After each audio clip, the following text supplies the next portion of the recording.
मैं आपके सामने रानी सुरील का रोष गुलाब प्रकट करने जा रहा हूँ। जब उसकी शादी के लिए राणा झाड़वी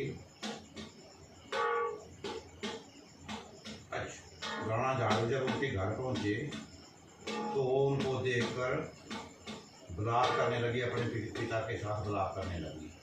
तो मैं उसको सुनाना चाहता हूँ आपको, आप थोड़ा ध्यान लगा के सुनना।